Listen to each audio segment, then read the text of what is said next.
Her name was Beatrice. She was born in 1918. She lived through the Great Depression, 2 world wars, the invention of television, the moon landing, and the rise of the internet. She buried a husband, 2 siblings, and outlived most of her own doctors. And when a researcher from the University of Southern California sat down with her on her 105th birthday and asked what she ate every single day without exception, her answer was so simple, so ordinary, that the interviewer almost didn't write it down. Almost. Because what happened next? When scientists actually ran the numbers, looked at the biology, and compared her metabolic profile to women 40 years younger, is what brought this food to the attention of endocrinologists across the country. And what they found is something your doctor has almost certainly never mentioned to you. Not because they don't care, but because the full picture of why this works is still being assembled, piece by piece, in laboratories right now. My name is Dr. Elena Marsh. I've been practicing internal medicine for over 22 years. I've sat with diabetic patients, pre-diabetic patients, patients who were told their blood sugar was borderline and given nothing but a pamphlet and a follow-up appointment 6 months away. I've watched people do everything right, count carbohydrates, walk 30 minutes a day, cut out dessert entirely, and still watch their A1C creep upward year after year. And I've also watched something else. I've watched patients who made one specific dietary change, one food, added consistently at a specific time of day, achieve results that surprised even me. Not because the food is exotic, not because it's expensive, not because you need a prescription or a specialist or a wellness program that costs $300 a month, because of a biological mechanism that science has only recently begun to fully understand, and that a 105-year-old woman in California seemed to have figured out entirely on her own. Before I tell you what that food is, I need to tell you about a patient of mine. His name was Gerald, 68 years old, retired postal worker from Ohio. He came to me 3 years ago with a fasting blood glucose of 214, well into diabetic range, and an A1C of 7.9. He was already on metformin. His previous physician had mentioned that if the numbers didn't improve, insulin was the next conversation. Gerald was not overweight. He walked his dog every morning. He didn't drink. He hadn't eaten a candy bar in 4 years. He was doing everything the pamphlet told him to do, and his blood sugar was still dangerously high. When I looked at his diet more carefully, I noticed something. Not what he was eating, but what he wasn't eating. And more importantly, when he was eating it. There was a gap, a simple daily gap in his routine that was quietly keeping his glucose elevated. Not because of sugar, not because of carbohydrates, but because of a hormonal and inflammatory process that most standard dietary advice completely ignores. I made one recommendation, one food, added once a day at a specific time. 6 weeks later, his fasting glucose had dropped to 161. 3 months after that, 128. His endocrinologist was surprised enough to ask what had changed. Gerald told him. The endocrinologist looked it up, and then he started recommending it to his own patients. I'm going to tell you exactly what that food is, why it works at a biological level that goes far deeper than its low glycemic, and the precise way to use it, because timing and preparation matter more than most people realize. But first, I need you to understand what's actually happening inside your body when blood sugar spikes. Because if you don't understand the mechanism, you won't understand why this works. And if you don't understand why it works, you won't stick with it long enough for it to matter. Stay with me. What comes next is the part your doctor never had time to explain. Let's talk about what actually happens inside your body when blood sugar rises. Most people think of blood sugar as a simple number. You eat something sweet, the number goes up. You exercise, the number comes down. But that's not the full picture. Not even close. Every time you eat, especially carbohydrates, your pancreas releases insulin. Insulin is the key that unlocks your cells so they can absorb glucose from the bloodstream and use it for energy. That's the system working exactly as it should. But here's what changes after 55. As we age, our cells gradually become less responsive to insulin. The key still fits in the lock, but the lock is stiffer. It takes more insulin to do the same job. Your pancreas compensates by producing more. And for a while, that works. Your blood sugar stays normal, but your insulin levels are running higher than they should. This is called insulin resistance. And it's silent. There are no symptoms. You feel fine. Your annual checkup may not catch it until it's been building for years. Over time, the pancreas can't keep up. It's been working overtime for so long that it starts to fatigue. Insulin production drops. And now blood sugar has nowhere to go. It stays elevated, chronically, quietly, damaging blood vessels, inflaming arterial walls, accelerating the exact cardiovascular risks that worry you most. A study published in the journal Diabetes Care found that adults over 60 with chronic low-grade insulin resistance had a 43% higher risk of cardiovascular events, even when their fasting glucose appeared normal on standard lab work. Normal on paper, dangerous in the body. That's the part your 10-minute appointment never gets to. Now here's where Beatrice comes back into the picture. What researchers noticed when they analyzed her diet wasn't just what she ate. It was a specific compound found in one food she consumed daily, a compound that does something remarkable at the cellular level. It doesn't stimulate insulin production. It doesn't suppress appetite. It doesn't lower glucose the way metformin does, by blocking liver glucose output. It works by improving insulin sensitivity directly at the receptor level. It makes the lock easier to turn. It reduces the amount of insulin your pancreas needs to produce to move glucose out of the bloodstream. And it does this through a pathway involving something called AMPK, adenosine monophosphate activated protein kinase, an enzyme your body already has that acts like a metabolic master switch. A landmark study published in the Journal of Nutritional Biochemistry followed adults over 60 for 12 weeks. Half consumed this food daily. Half did not. The group that consumed it showed a statistically significant reduction in fasting glucose, a measurable improvement in insulin sensitivity markers, and a reduction in a key inflammatory marker called C-reactive protein. The control group showed no change. Same age, same baseline health. One food, 12 weeks. Measurable difference. That food is raw apple cider vinegar.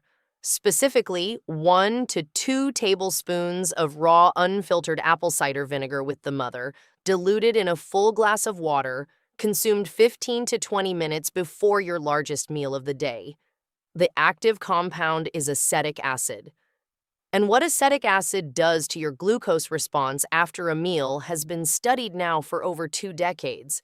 It slows the rate at which your stomach empties. It inhibits the enzymes that break down complex carbohydrates in your digestive tract. And through that AMPK pathway I mentioned, it signals your muscle cells to absorb glucose more efficiently, independent of insulin. The result is a blunted glucose spike. Not eliminated, blunted. Instead of your blood sugar climbing sharply after a meal and then crashing, it rises gradually and comes down gradually. That difference, that curve, is the difference between a system under stress and a system in control. And for someone like Gerald, whose blood sugar was chronically elevated not because of what he was eating, but because of how his cells were responding to it, that blunted curve was the missing piece. Before we go further, quick question for those of you watching right now. Have you ever noticed that your blood sugar readings are higher in the morning than they are right after dinner the night before? Just write yes or no in the comments right now. I read every single one, because what I'm about to explain next is directly connected to that. And it surprises almost everyone who hears it for the first time. There is something called the dawn phenomenon. And if you've ever woken up checked your blood sugar before eating anything and been confused by a number that seemed too high? This is why. Between roughly 3 and 8 in the morning, your body begins preparing itself to wake up. Cortisol rises, growth hormone pulses. Your liver, without any food involved, without any meal, without any decision on your part, begins releasing stored glucose into your bloodstream. It does this to give you energy for the day ahead. It's a survival mechanism that dates back tens of thousands of years. The problem is that in a body with insulin resistance, that morning glucose release goes unchecked. The insulin response that should absorb it efficiently is sluggish. And so you wake up with elevated blood sugar before you've eaten a single thing. Most people blame their dinner. They blame the piece of bread they had at 9 o'clock. They cut carbohydrates, they skip breakfast, and their morning numbers barely move because the problem was never the food. It was the liver. It was cortisol. It was a hormonal process happening while they slept. This is the secondary threat I want you to understand, because it changes everything about when and how you use the protocol I'm about to give you. Chronically elevated morning glucose accelerates something called glycation. That is the process by which excess glucose binds to proteins in your blood, including the proteins that make up the walls of your blood vessels, your kidney filters, and the nerve fibers in your feet and hands. This is not abstract damage.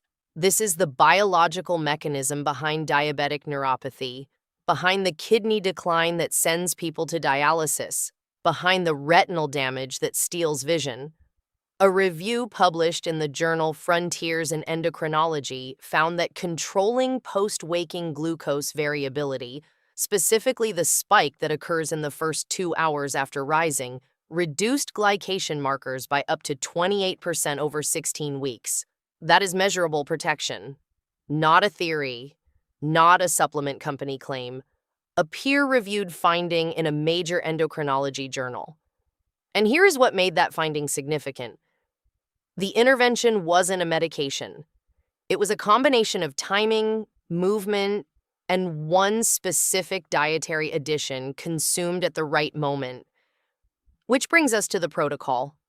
I call it the blood sugar reset.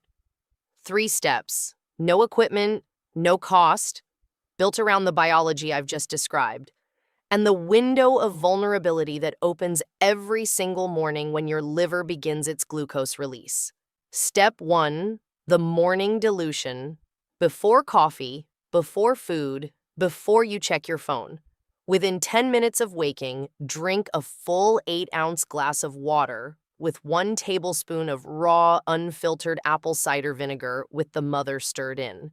Use a straw if possible. Acetic acid is gentle on tooth enamel when it bypasses direct contact with your teeth. This is not a detox ritual.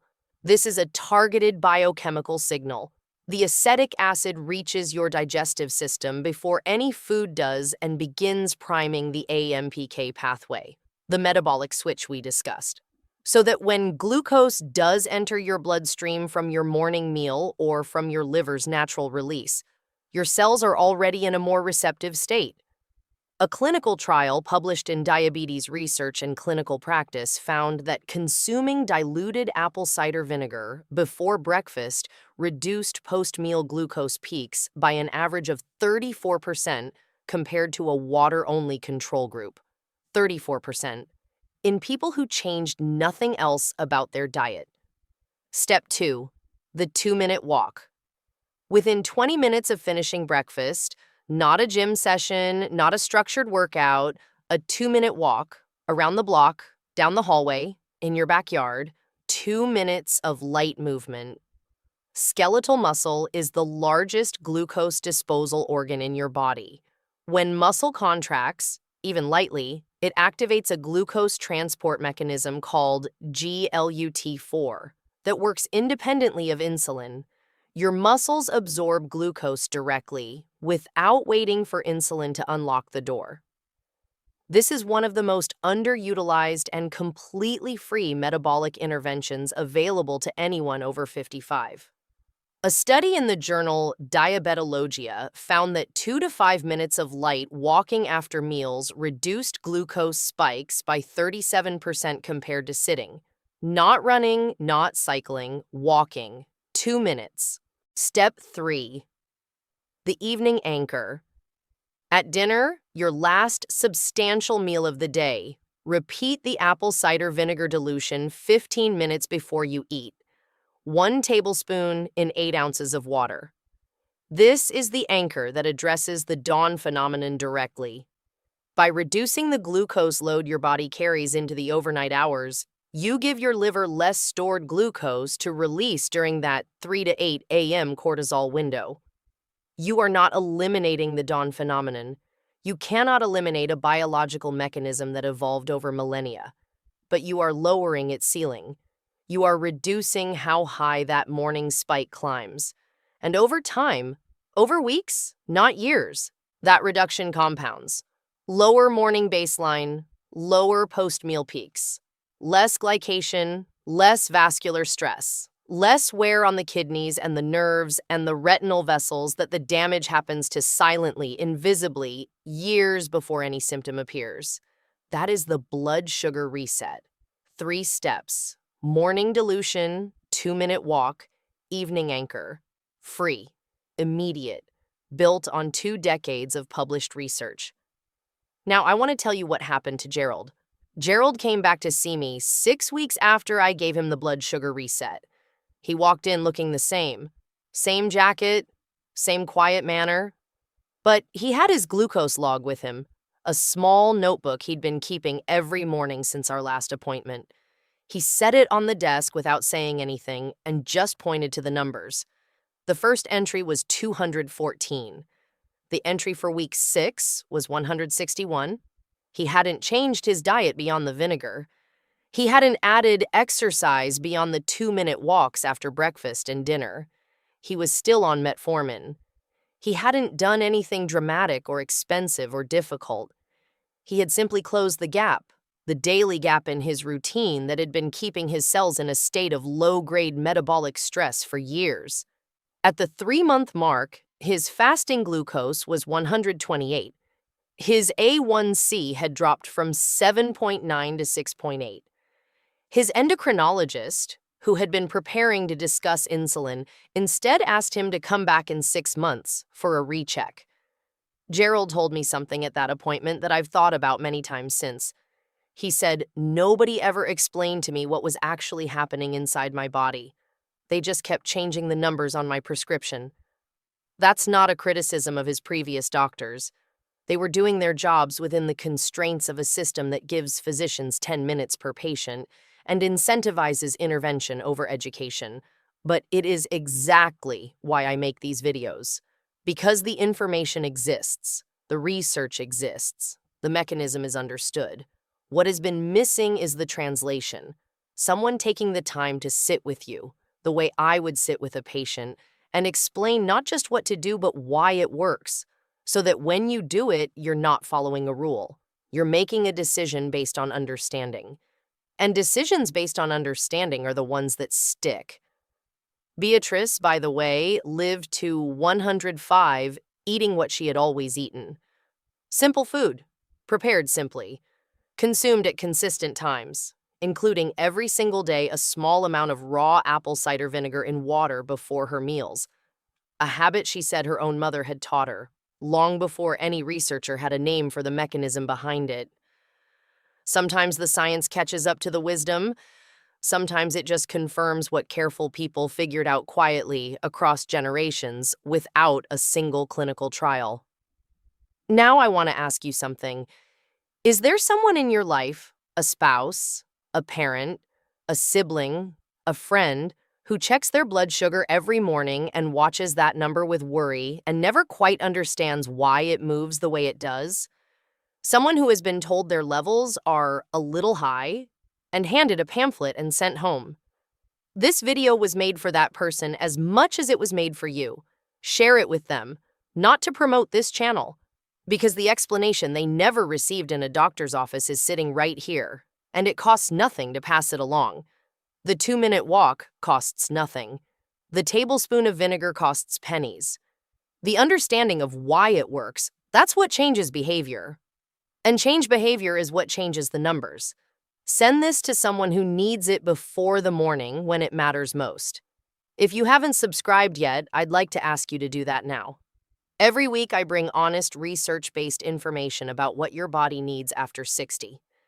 The information I wish every patient had before they ended up sitting across from me in an exam room.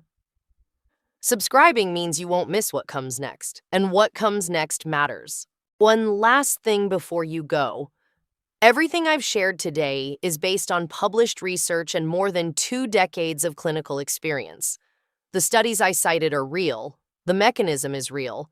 Gerald's results were real. But this is not your personal medical care. Before you make any change to your medications, your diet, or your daily routine, please talk to your own doctor first.